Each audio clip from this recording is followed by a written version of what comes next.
야권이 부적격 판정을 내린 장관 후보자 3명에 대한 청문 보고서 제출 시한이 내일로 다가왔습니다.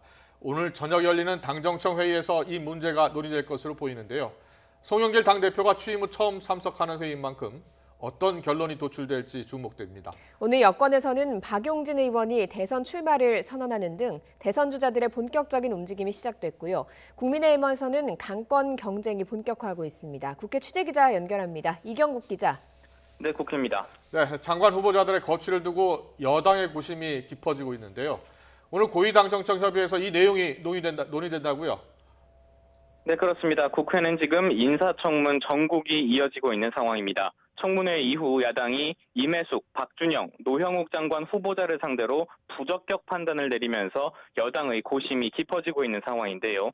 보고서 채택을 여당이 단독으로 강행할 경우 또다시 독주 프레임에 휘말리는 것은 물론 그제 청문회를 마친 김부겸 국무총리 후보자에 대한 인준, 그리고 향후 김오수 검찰총장 후보자에 대한 인사청문회에도 영향을 줄 수 있기 때문입니다.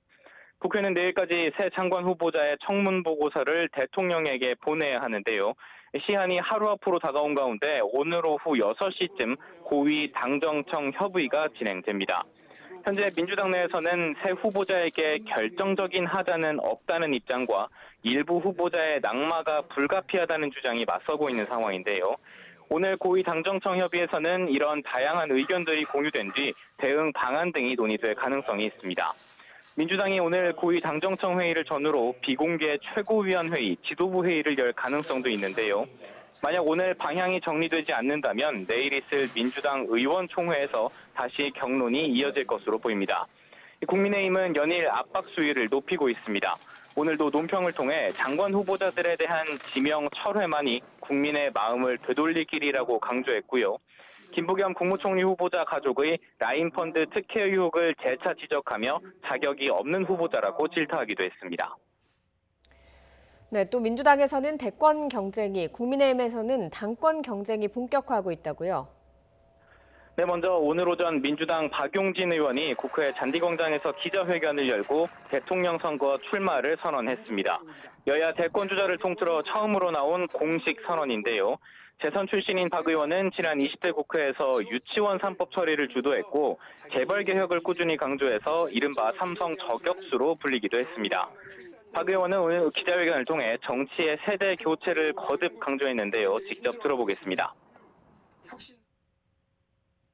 국민과 함께 정치의 세대 교체를 선도하고 시대를 교체하는 젊은 대통령이 되겠습니다.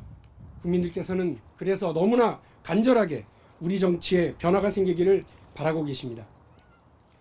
새로운 세대와 대한민국을 이끌어가야 할 정치가 낡고 지쳐 있기 때문입니다. 네, 이런 가운데 여권 빅3 대권 주자인 이재명 경기도지사와 이낙연 전 대표 그리고 정세균 전 국무총리는 본격적인 새 다지기에 나섰습니다. 각자가 자신을 지원할 의원 모임인 포럼이나 지지자 모임을 발족하고 있는데요. 조만간 경선 경쟁이 본격화할 예정인 가운데 지지층을 다지고 동시에 세를 더 확장하려는 의도로 풀이가 됩니다.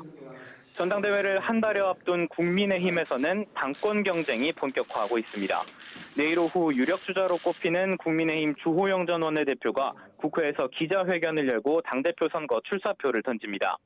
주호영 전 원내대표는 YTN과의 통화에서 혁신과 통합으로 정권을 교체하겠다는 뜻을 강조할 계획이라고 설명했습니다. 앞서 조혜진, 홍문표, 윤영석 의원이 당대표 출마를 공식 선언했고 초선인 김웅 의원은 물론 나경원 전 의원과 이준석 전 최고위원 등도 당권 주자로 거론되고 있습니다.